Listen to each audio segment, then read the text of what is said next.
संकट तुझी साथ सोडत नाहीत. सर्व काही केलं तरी मार्ग सापडत नाही. सगळे उपाय करून थकलास, पण आज तुला तुझ्या प्रश्नाचं उत्तर नक्की मिळेल. संयम ठेव आणि मनापासून ऐक. एकदा अचानक एका तरुणाची नोकरी गेली.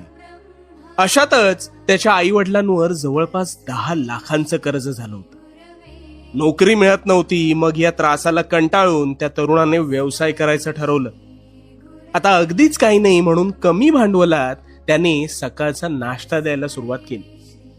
आता व्यवसायात सुद्धा यश मिळेल की नाही ही साशंकता त्याच्या मनात होतीच, पण तरीही त्याने जिद्द सोडली नाही. सुरुवातीला अगदीच किरकोळ व्यवसाय व्हायचा, पण तो थांबला नाही. आता अशातच एका गरीब आजीने त्याच्याकडून एकदा पोहे खाल्ले आणि ते तिला प्रचंड आवडले. तिने संपूर्ण गावभर त्या पोह्याचे कोड कौतुक केले आणि बघता बघता त्याच्या ह्या चवीमुळे लोकांचा ओघ वाढत गेला आणि पंचक्रोशीत त्यातूनच त्याचं नाव सुद्धा झालं.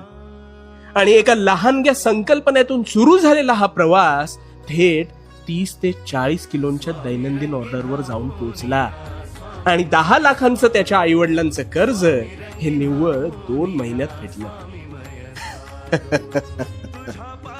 आता तू म्हणशील ह्या गोष्टीचा आणि माझ्या संकटांचा काय संबंध? अरे, तुझी प्रगती सुद्धा मुळात या संकटातूनच जन्म घेते आणि तुला चौपट बळ प्रदान करते. ह्या संकटांमुळे अल्पावधीत तू सतत हातपाय मारत राहतोस आणि तुला नकळत मार्ग सापडत जातात. तुला माहितीये एक निमुळता रस्ता जेव्हा तू दूरवरून पाहतोस तेव्हा तो तुला संपलेला दिसतो, पण त्याच्या टोकाशी गेल्यावर तो रस्ता अजून दूरवर जातो. आता हे असंच तुझ्या संकटांचं सुद्धा आहे. अरे, जिथे मार्ग संपलेला दिसतो तिथूनच तुला मार्ग सापडतो. ही संकट नसतील ना तर तुझ्याकडे लढण्यासारखं आणि आयुष्यात करण्यासारखं काहीच राहणार नाही रे.